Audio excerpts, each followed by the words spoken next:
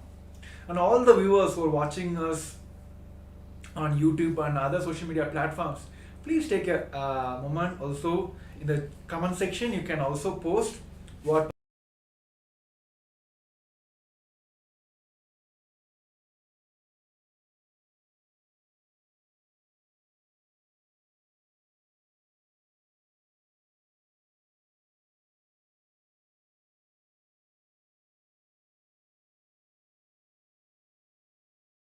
comment section. You can also post what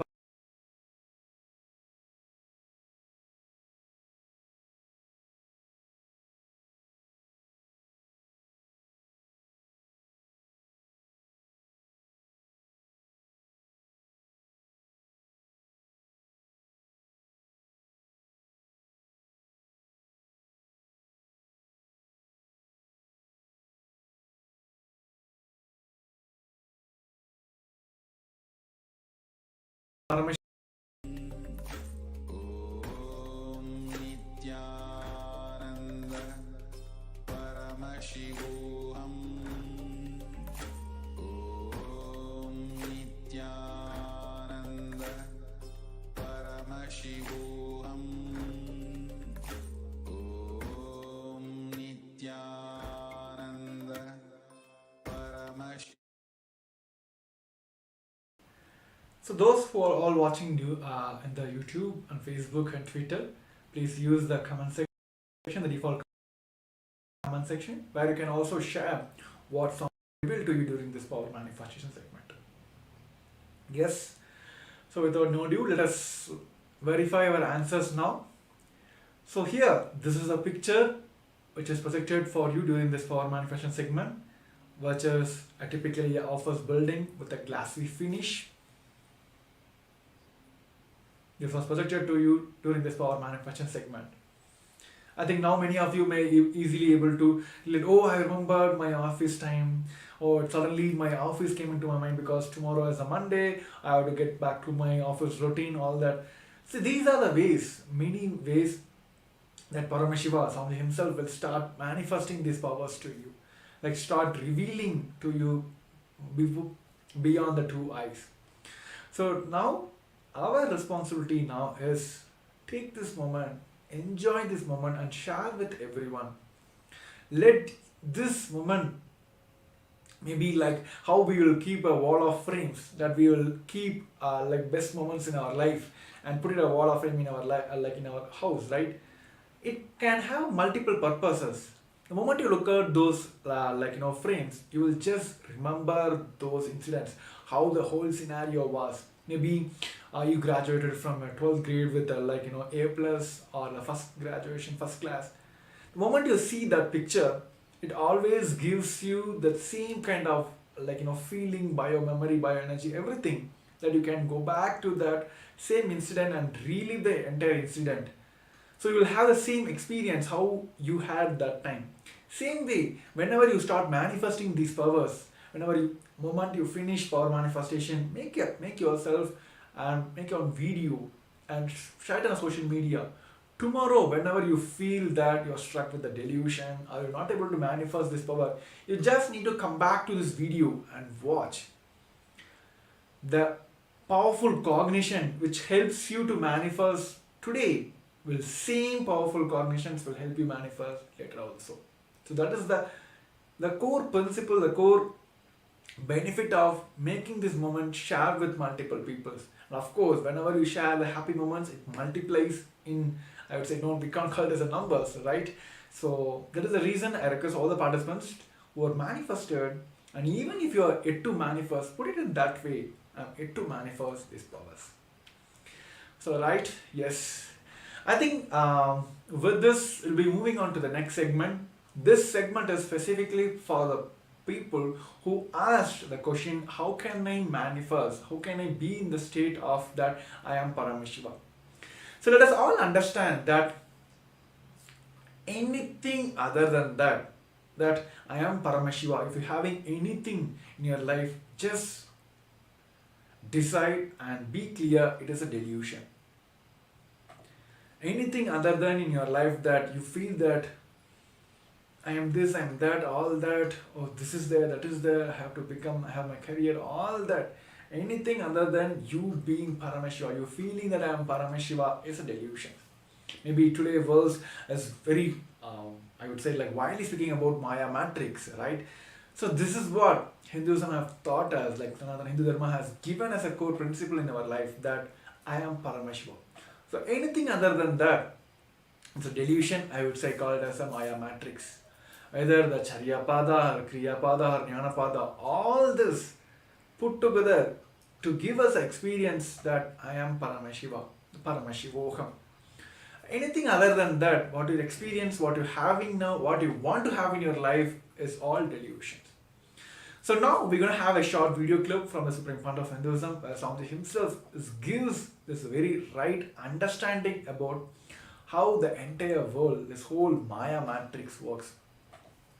Of course, today, all of the viewers who are watching us live today, please, please yourself or congratulate yourself that you are blessed to hear this truth directly from the Supreme Pontiff of Hinduism today. And also, we are heading towards Ganesh Chaturthi, the most beloved god of, I would say, like in Hinduism, the most liberated god in the Hinduism. Of course, he is a lot of completion. And Swamiji also has spoken about he is the visa entry person for Kailasa. So whoever want to experience Kailasa, moment start connecting with Ganapati, he is the visa entry guy. Moment you pass him, moment you please him, of course the next person will be Nandi. He will just give the visa to you to experience and reach Kailasa.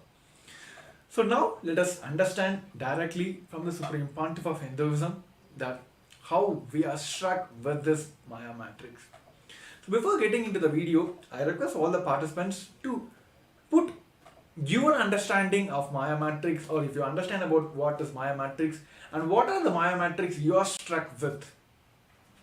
Maybe you might have struck with, oh, I have to have this much of zeros in my bank balance. Oh, I have to have that, I have to have this. And I am like, I want to manifest this kind of health or wealth. We have so many ideas, so many perspectives about our life, and we are still struck with, oh, I have to fulfill this, that. I want to make sure that the society pleases me, society have a high image about me. There are many things which we ourselves put frame our life like, okay, oh, this is there, my life is best, right? So we continuously deviating ourselves from our fundamental cognition that I am Paramashiva. So before getting into the video, I request all the viewers to take a moment to convey or post that what is your understanding about Maya matrix and what are the Maya matrix which you feel that you are struck with. The moment you get these clarifications, of course, today we're going to have some adarshan where Bhagavan himself is giving us the experience of rewriting our past and manifesting the future we want. So yes, let us take a few moments. At least you can have a next 30 seconds to quickly pen down what is your understanding about Maya matrix and what are the Maya matrix which you feel that you are struck with.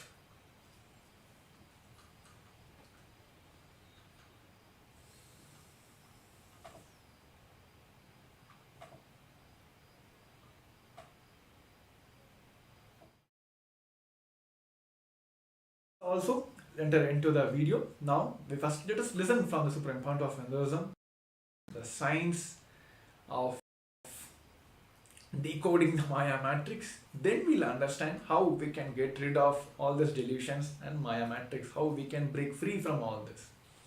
So I request all the participants, viewers for the complete listening. Yes.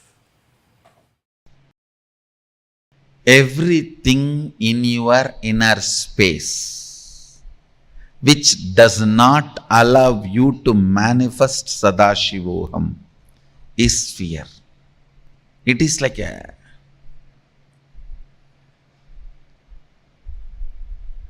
undigested material in your biomemory. Undigested material in your biomemory. In your muscles, if something is not digested, becomes part of your muscles, it will become cancerous. In your muscle memory, if something is not digested, and stays back, it becomes fear. It becomes fear. So understand, reduction of bad cholesterol in your body and your health are directly proportionate to each other. Reduction of fears in your system and your enlightenment is directly proportionate. Understand how the reduction of bad cholesterol and your health is directly proportionate to each other. Same way, reduction of fears and manifestation of Sadashivoham is directly proportionate to each other, because the cholesterol does not stop on that extra tire around you, your waist. It sits there and spoils everything. Life sits in Anandagandha and makes everything positive. Like Guru sits in one place but clears the ignorance and raises people all over the world. Negative fellows sit in one side and create disturbance everywhere. They sit in one place and send viruses all over internet. Same way, cholesterol may sit on your stomach but sends disturbances to all organs of your system. You need to understand. Fear, you may be thinking, is only in one corner, but it doesn't keep quiet. It doesn't keep quiet. It interferes in everything. That is the reason I am saying reduction of the cholesterol is directly proportionate to your health. Bad cholesterol. Reduction of fears is directly proportionate to your manifestation of Sadashivoham. Everything under matrix only can create fear in you. Anything above matrix cannot create fear in you. Understand that? Something which is beyond matrix may not be attractive towards you, to your mind as on now. But understand that can never generate any fear. Fear cannot be generated by something which is beyond matrix. So all fears are by the things under the matrix. Anything under the matrix. See how you have to deal with matrix, You should make him as comedy villain, not even a real villain. Like comedy police. If you see in Tamil movies, always the police will come after everything is done to carry the dead body. The bodies which are fallen here and there will be fight, hero will be dun dun dun dun dun dun dun. The funny thing about Indian movies is the villain will be going in helicopter, hero will go in bullock cart and catch the villain. Hero will go only in bullock cart. Villain will be going in a helicopter. But somehow hero will catch the villain. Anyhow,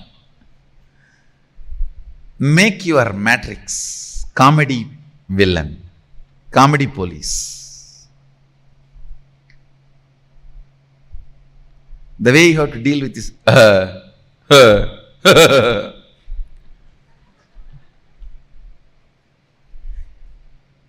treat anything under matrix as like a dirt. I can give you many examples. If a frog is trying to kick the elephant, how the elephant will look at the frog, same way look at your matrix. I wanted to tell you one important thing. Be rest assured, Even if you think you are under the matrix, ultimately there is a space in you which cannot be bound by any matrix. That is Sadashivoham.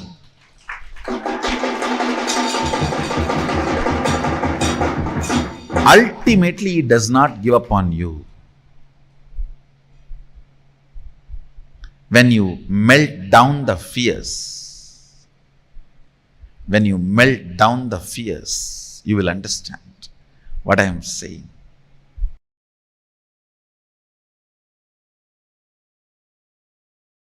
மரத்தை மறைத்தது மாமத யானை, மரத்தில் மறைந்தது மாமத யானை. பரத்தை மறைத்தது பார்முதல் பூதம், பரத்தில் மறைந்தது பார்முதல் பூதம். பொன்னை மறைத்தது பொன்னணி பூஷணம், பொன்னில் மறைந்தது பொன்னணி பூஷணம். தன்னை மறைத்தது தன்கரணங்களே, தன்னில் மறைந்தது தன்கரணங்களே. I'll give you the translation. In a wooden elephant carving, if you see the intricacies of carving and perceive it as elephant, you forget it is wood. If you perceive it as a wood, you forget it's a carving. Listen carefully.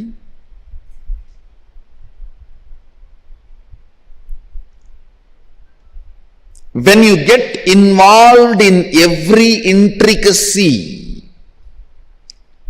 of what is shown in front of you by building an opinion about everything as good or bad, you are caught in the Maya matrix. Listen. The every curve, ups and downs of what is being shown, what is appearing in front of you, whatever is appearing in front of you,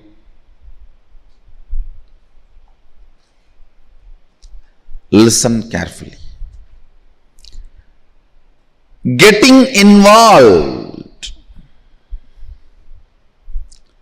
with opinions, whether it is good or bad, keeps you engaged in Maya matrix.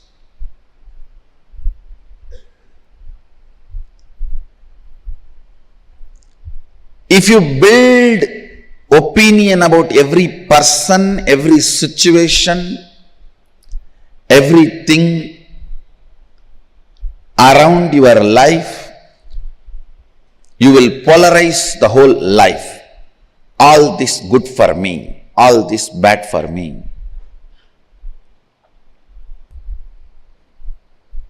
Building more and more opinions. You have to be very clear.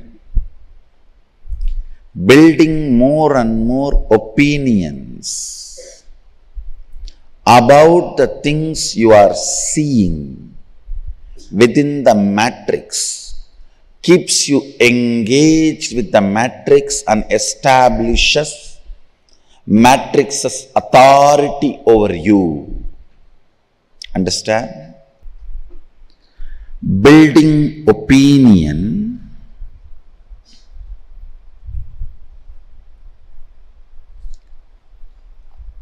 as good or bad is what I call seeing the elephant and forgetting it is wood. Understand? In the world, it is a wood sculpture of elephant. But if you perceive that as elephant, it's my world.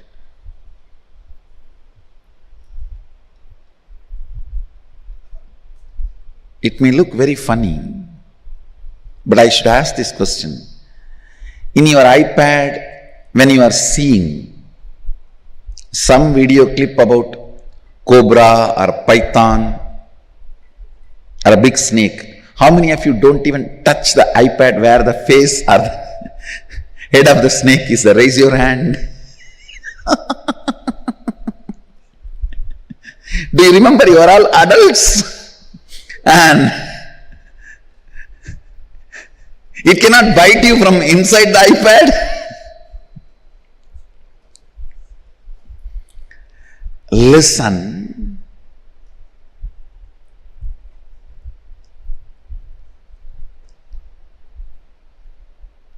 So much of opinion getting built about what is seen. Many of you have not raised the hand, I know. But you will not even dare to touch the screen, I know. I know.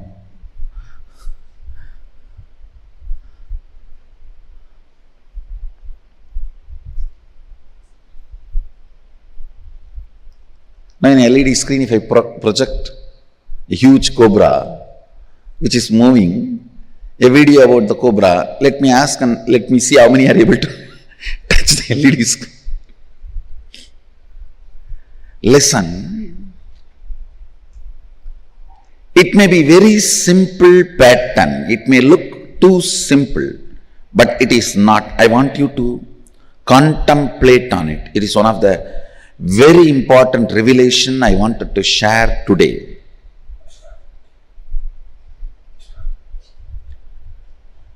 Opinions.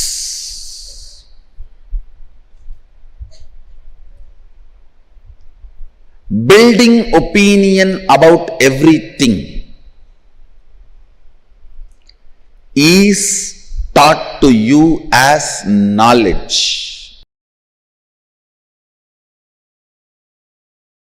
If your purpose is based on existential reality and having all the artificial ignorance to support that, you are already out of the matrix. But if your purpose is artificial ignorance, even if you own the whole planet Earth, ownership idea itself is artificial stupidity.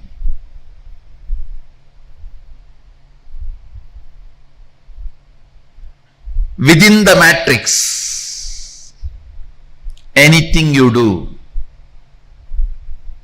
is waste of your time, which is life for you. Your time is money for your boss, pleasure for your beloved. Your time has a various meaning for many people in your life. But for you, your time is life. Understand the meaning of your time. For your boss is money. Meaning of your time for the people who is in love with you or loved by you is attention, love. Meaning of your time for your son or daughter is to have what they want, their education or their house or whatever they want. Each one of them have a different meaning for your time. Your meaning you need to have for your time.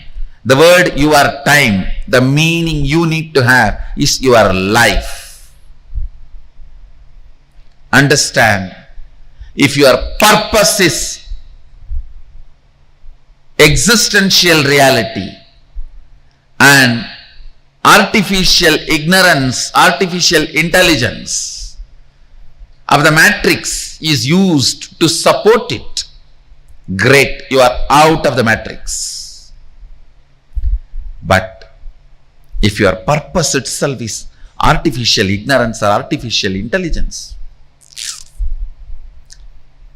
I tell you, you are wasting your life. You are not living, you are grown. You are not living, you are grown.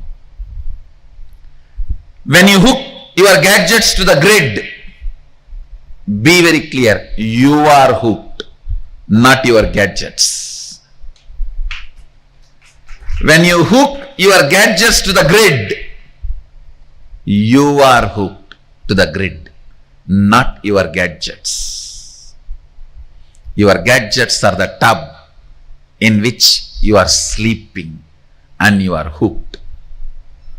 The artificial pleasure you feel in your Facebook friends and the gadgets, with that is the liquid, lubrication liquid on which you are grown. Understand, it is 110 volt current in the Matrix movie. I'll call it as a 120 because 120B is conspiracy in Indian IPC. It's a 120B, greatest conspiracy against humanity. Please listen.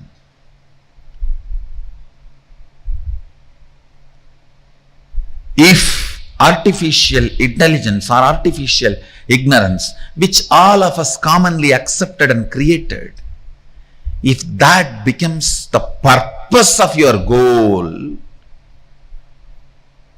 you are grown, not living.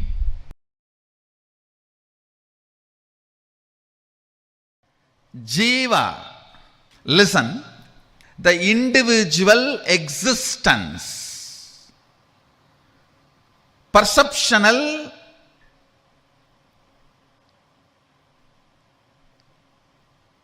experiential,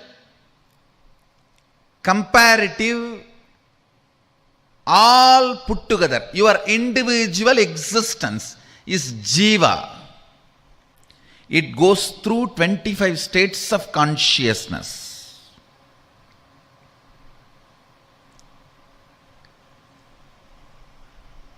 From sleeping, sleeping, sleeping, dreaming, dreaming, sleeping, waking, waking, waking, awakened, awakened, waking. Totally 25 various states of consciousness you go through as a Jiva. Jagat, the universe. It has 11 dimension.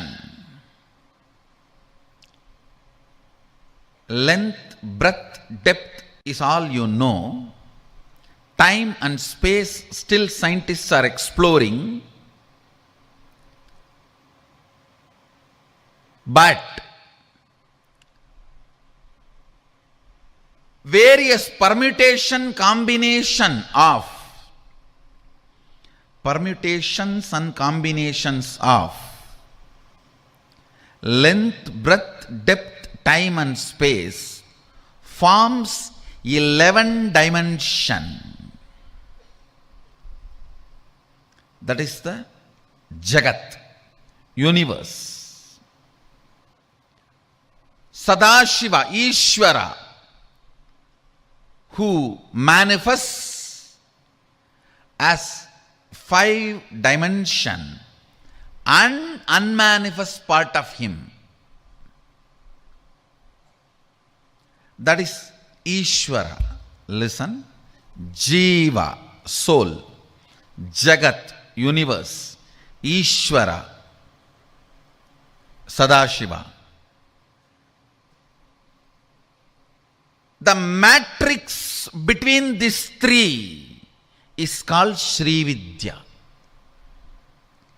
The knowledge of Sri. Sri means Adi Shakti.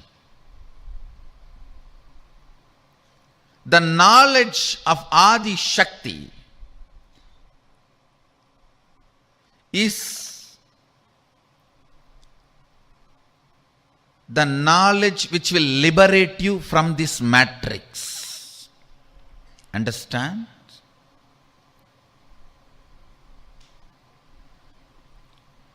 When you are caught in this matrix, whatever you think you are, you will continue to be slave. It is like a lion hypnotized all the sheep, saying that you are all lion. Don't bring lion cub story here. It is different. It's a different lion. The lion hypnotized all the sheep, saying you are all lions. So you can come without fear every day. You will have one.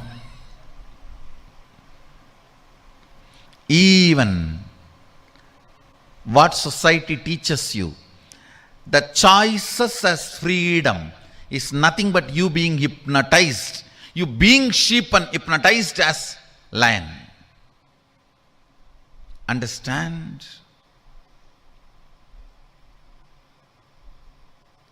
That is why Kathopanishad again and again insists on right, not the pleasant.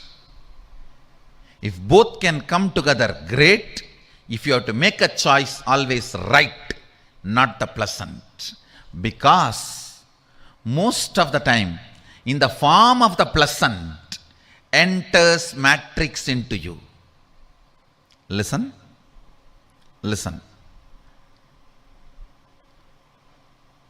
I'll tell you, when you fall into the matrix, Maya, when you fall into the Maya, I'll tell you exactly.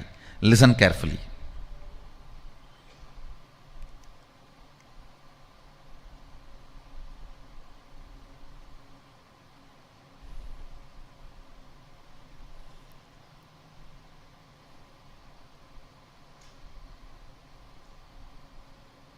I'll give you this example. Listen carefully. You come and ask me, Swamiji, give me the way for enlightenment. I tell you nothing. Just have integrity and listening with the Guru. You will immediately be liberated. And you start thinking, oh God, integrity means I have to be completely in tune with what he is telling.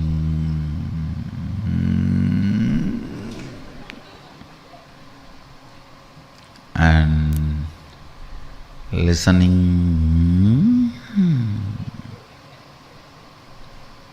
Maybe. I think I tried 2-3 times. It did not work out. So I'll start practicing. First, integrity with my father, mother, brother, husband, father-in-law, son-in-law, daughter-in-law. Then I'll bring integrity with master. Gone. You have already fallen into the matrix. Listen.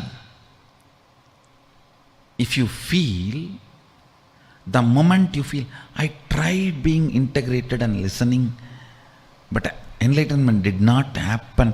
When you come with that statement, when you come to that statement itself, decide, no, will persistence is the solution, not delusion.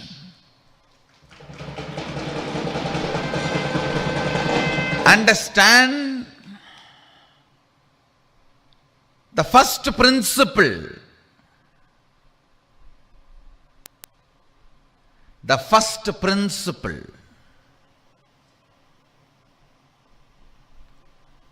itself should be practiced with will persistence. The moment you feel you need a second principle, you have fallen into the matrix. Over. You have fallen into the matrix. If I say, unclutch now, I'll give you enlightenment. And you say, I tried unclutching many times, it doesn't work. So let me start the completion. I'll pen down all my pain pattern and complete one by one and remove all the load and do the catharsis, cleaning up. Then I'll come to the unclutching. Gone. You are under matrix. You are under Maya. The first principle If I say unclutch now, I'll give you enlightenment. If I say come to integrity and listening now, I'll give you enlightenment. Hanging on to that, if you are failing, use persistence to make it successful without dilution is Sri Vidya. Sri Vidya means the will persistence.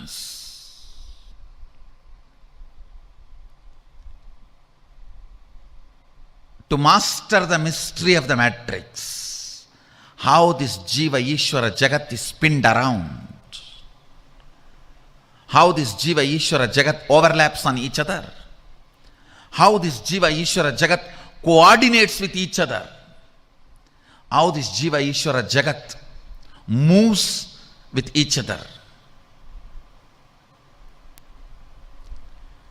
Whenever you do not compromise on the first principle, first word, for example, I utter Shivatvamasi.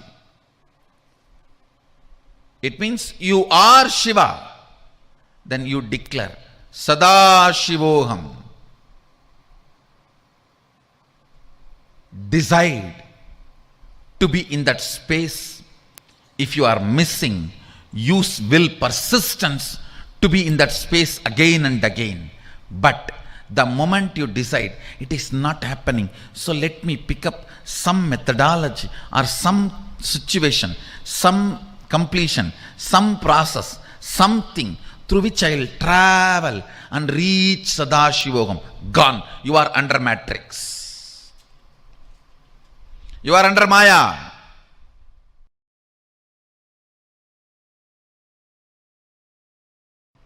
Understanding the Maya matrix,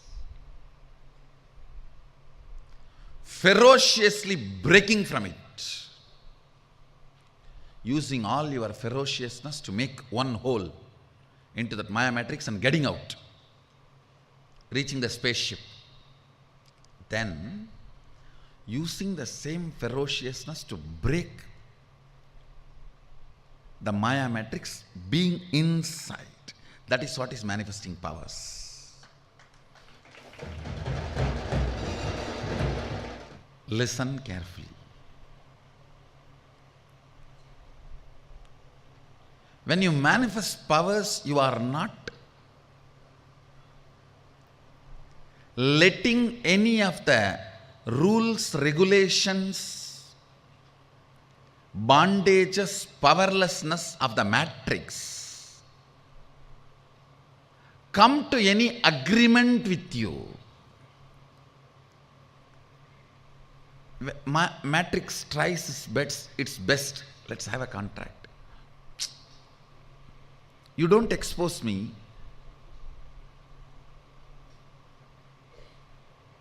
But you are very clear. I am not going to have anything extraordinary by you giving me like a bhiksha. I'll break you, only then I will have powers. Not by having understanding with you, but by making you shiver. Listen, that is the attitude of a Shaivite. Even the reality, grahas, cannot touch, disturb a man who is beyond the Maya matrix. Accident cannot happen to a being beyond Maya matrix. If you read the Kolar Padikam of Jnana Sambandhar, how beautifully he describes, he does not stop with just 9 grahas. He says, the wild animals, other devatas, thieves, forest fire, nothing can touch you. Nothing can touch you. The whole Kolar Padikam of Jnana Sambandhar, the thought current is conveying to us is, have the ferociousness towards the Maya matrix, it cannot touch you. It cannot touch you. Prevalent things which makes you powerless are reality. Nothing can touch you. அவை நல்ல நல்ல அடியார் அவர்க்கு மிகவே.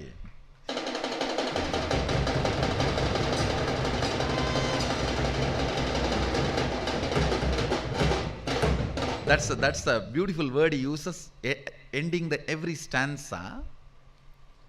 He describes detailed way how the grahas and then all the other gods, goddesses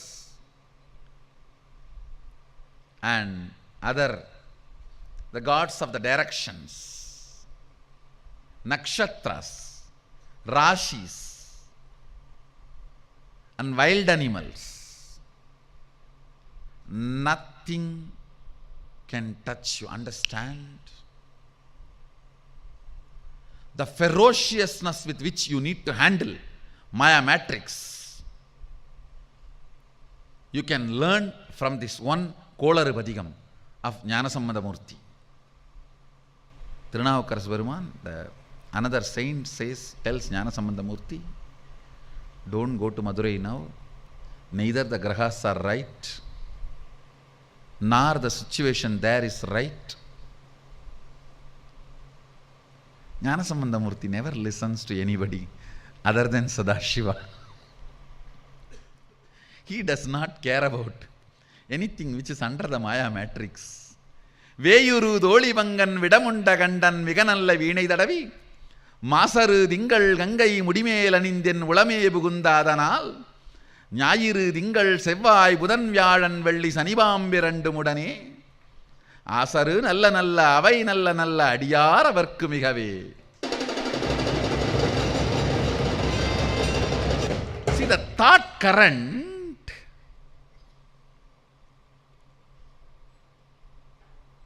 When I know reality is my purpose, I cannot entertain the powerlessness, victim pornography, and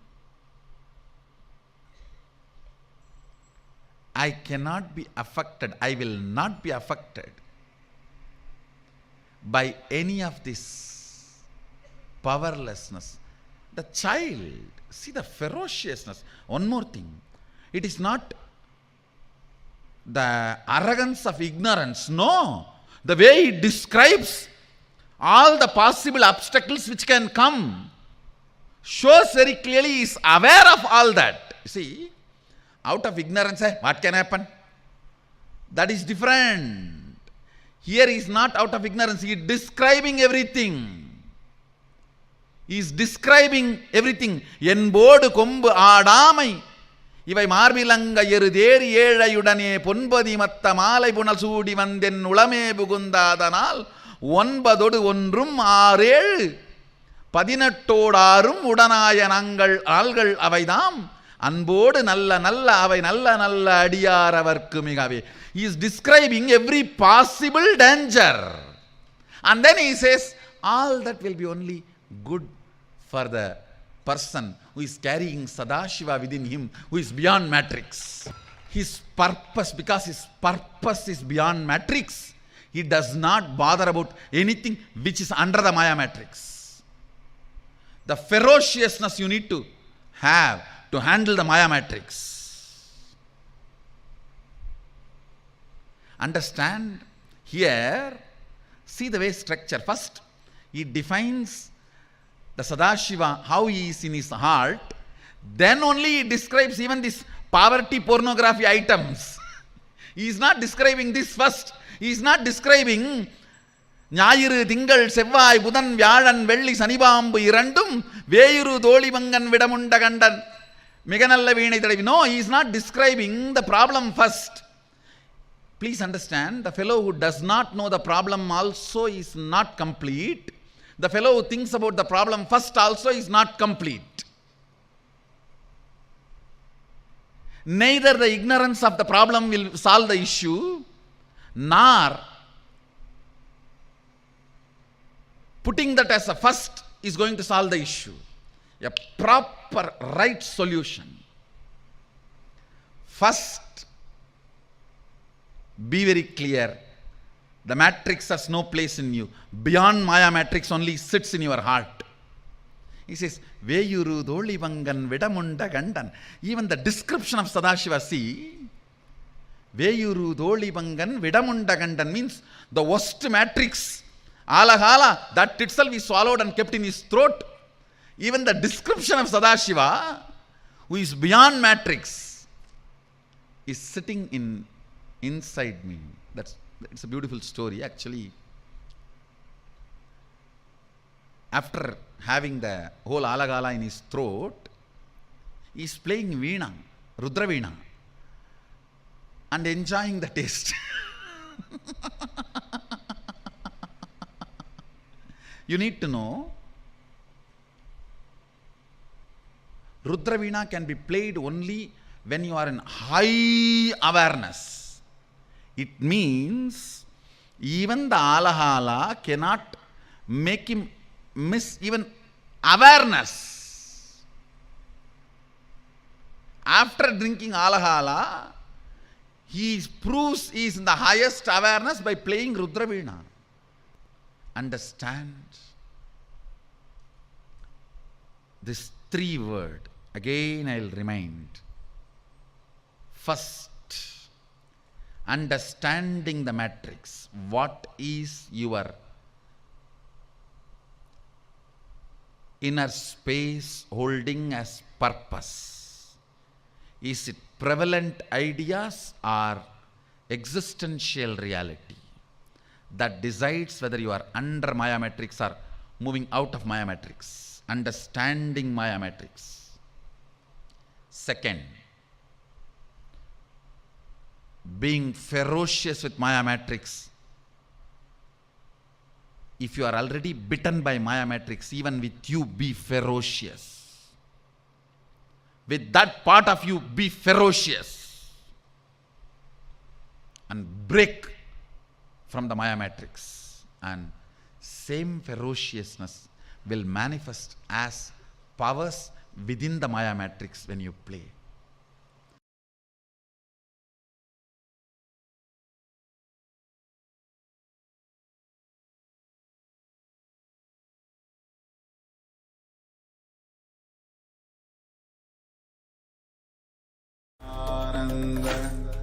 Paramashivoham. Om Nithyananda Paramashivoham. Om Nithyananda Paramashivoham. Yes. So we have heard from the Supreme Pontiff of Hinduism, and he have given the breakthrough science, I would say, like, or you can call it as a knowledge for all of us, how this whole Maya matrix is formed and how we are struck with that, and what is the solution to come out of this Maya matrix. And at the last, you have given the very the one word solution, I would say, for the Maya matrix is handle with ferociousness. See, understand from this one fundamental principle that anything you have in your life, it's not allowing you to feel and manifest that Paramashivoham or Sadashivoham, that you are Paramashiva or you are Sadashiva, is delusions. I think today's the current world, our life is becoming more and more polarized, right? And the more and more we are judging, more and more we are having opinion about that. We kept saying that these are things which I like, which are things which I hate. So we kind of created more and more opinions about the life, about the people, or the situations, or the actions you're dealing with. Everything become polarized. You kept one set of things which is you like, one set of things which you don't like, and more your opinions you're building on top of it. You get into this Maya matrix and you're evolving in the Maya matrix and giving authority to this Maya matrix more and more. And tomorrow, of course, you have this opinion, and tomorrow if something comes over contradictory towards that, you're giving over authority, you're giving more authority to this Maya matrix. That is where we are struck in the today's world now. So let us hear, like through this internalizing exercise, we're going to understand that how much Maya matrix we are filled with, how much matrix we are filled with, and what is the solutions we're going to have to come out of it. So you understand that if you build opinions about every person, every situation, everything around your life, you will polarize the whole life. All this is good for me, all this is bad for me. Building more and more opinions, you have to be very clear. Building more and more opinions about the things you are seeing within the matrix keeps you engaged with the matrix and establish matrix authority over you. That is the thing, that is the point where we all fail and we all struck with. There was a time, initial phases, we gives more and more power to the matrix and we are start engaging into that. But later it takes authority over you. We give the more authority to the matrix over us. These opinions, building opinions about everything is taught to you as a knowledge. Your time is money for your boss, right? The pleasure of your beloved. Your time has a various meaning for many people in your life, but for you, your time is the life.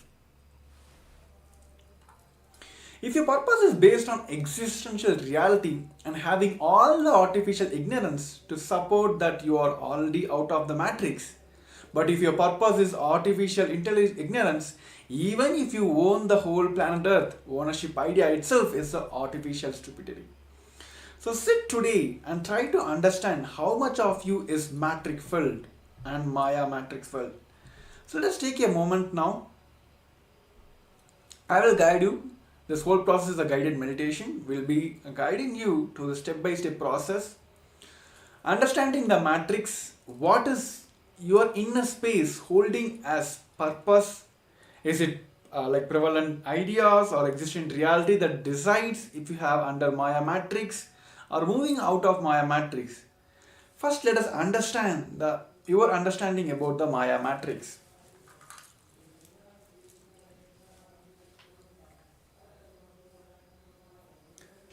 See, just with this one factor alone, time. For your beloved people, it values in different scale. For your boss, it is the money for him. For for a fitness coach, maybe if you're having a fitness coach, the time you're spending with him, for him it is like he will manifest health, right? But if for your boss, it is manifesting more and more money out of you. So each aspect has a different perspective for each people. But if you believe that entire world is me, then I have every power over everything, then that is where this whole Maya matrix starts. So today in this segment, first we're going to understand how much we are filled with the Maya matrix. Only if you understand that, we will be able to come out of this entire thing. So the first step for all of us is understanding the Maya matrix. So what is your inner space holding about this Maya matrix? It is the prevalent ideas or the existential reality that decides if you are under Maya matrix or moving out of the Maya matrix. Let's pen down how much we are filled with the Maya matrix. What are the things in your life? What are the decisions in your life which you feel that you are still holding on to it and which has a power over you?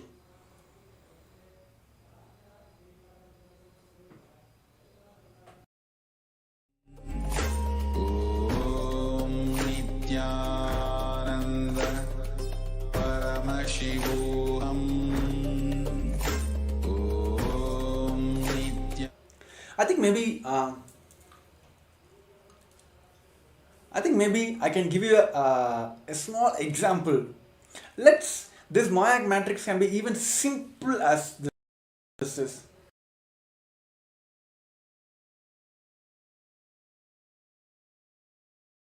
How many of you have the habit of having a cup of coffee every day?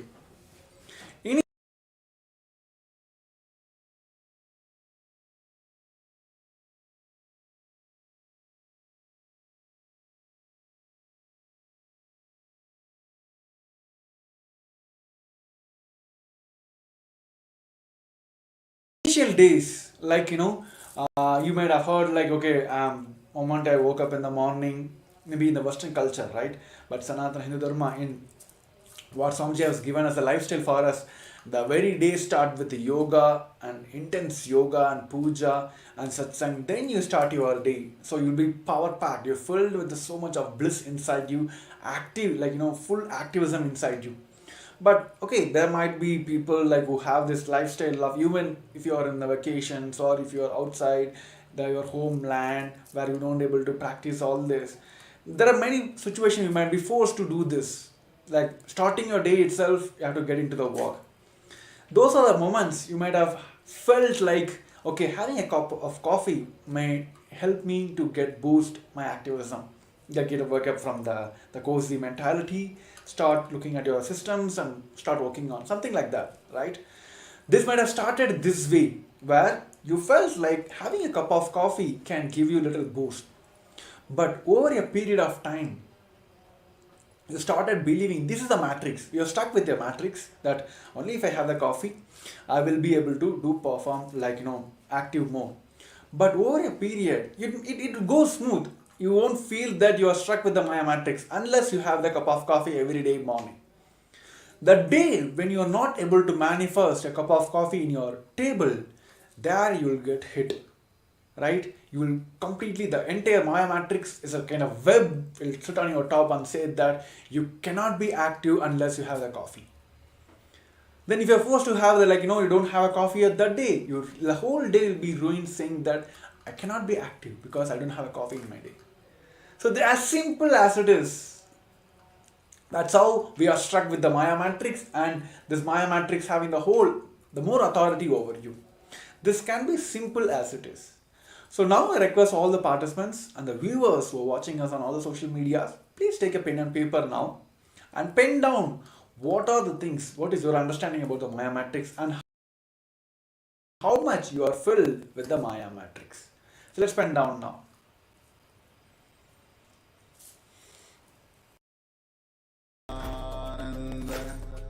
Paramashivoham. Om Nithyananda. Paramashivoham. Om Nithyananda. Paramashivoham. Om Nithyananda. Paramashivoham. Om Nithyananda. Paramashivoham. Om Nithyananda. Paramashivoham. Om Nithyananda. Paramashivoham. Om Nithyananda. Paramashivoham. Om Nithyananda. Paramashivoham. Om Nithyananda. Paramashivoham. Om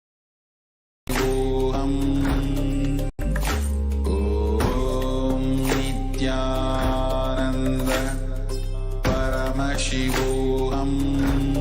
Paramashivoham. Om Nithyananda. Paramashivoham. Om Nithyananda. Paramashivoham. Om Nithyananda. Paramashivoham. Om Nithyananda. Paramashivoham. Om Nithyananda.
I'm not going to give authority to Maya Matrix to play more and more role in my life.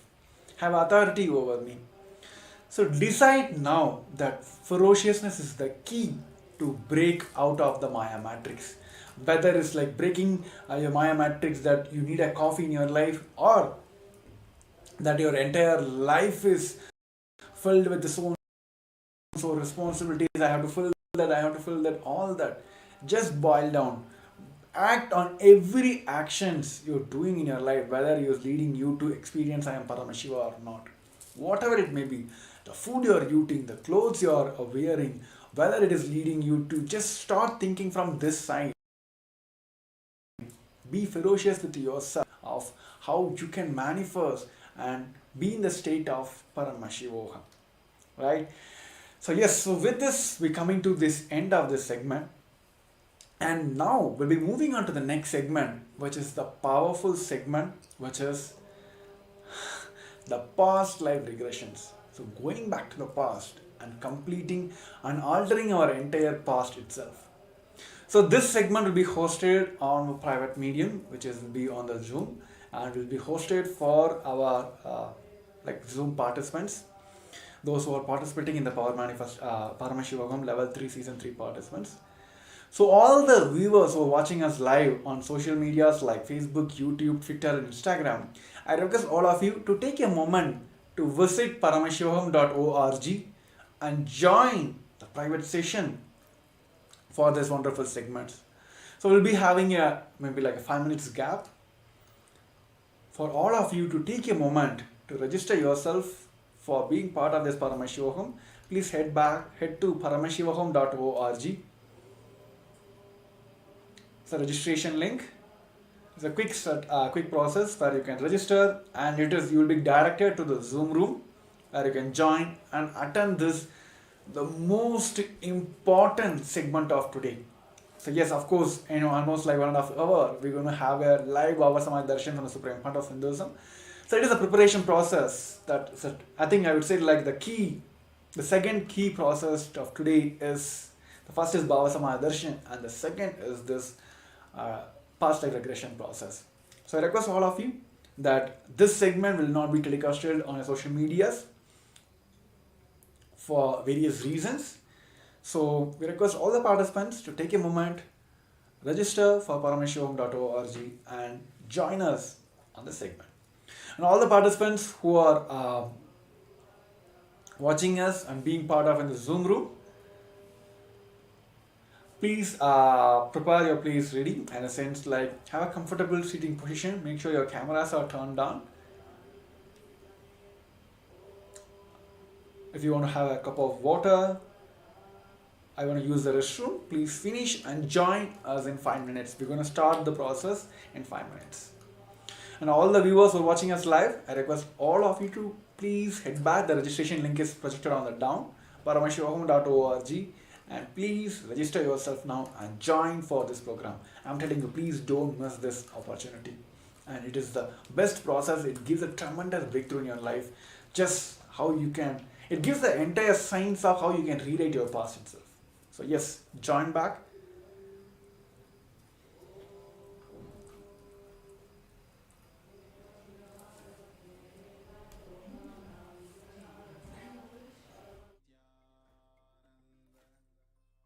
Paramashivoham.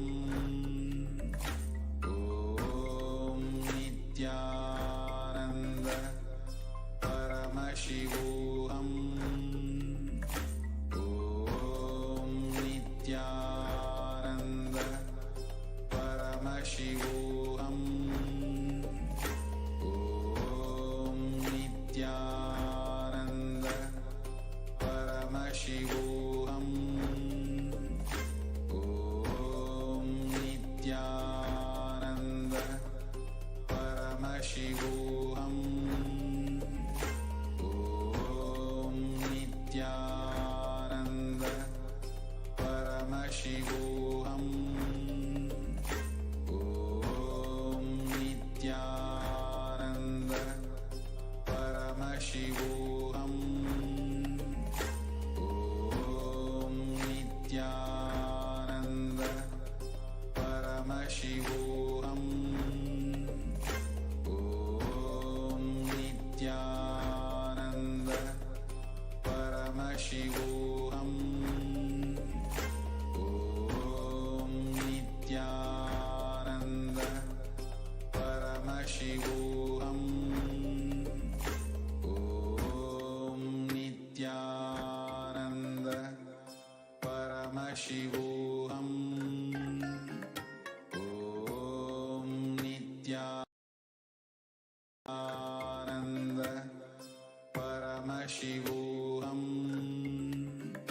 Om Nithyananda.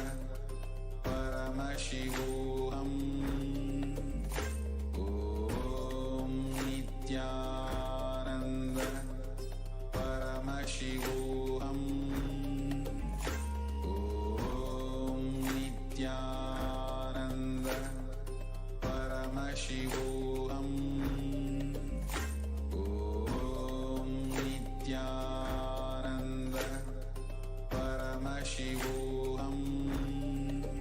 Paramashivoham. Om Nithyananda. Paramashivoham. Om Nithyananda. Paramashivoham. Om Nithyananda. Paramashivoham. Om Nithyananda. Paramashivoham. Om Nithyananda. Paramashivoham. Om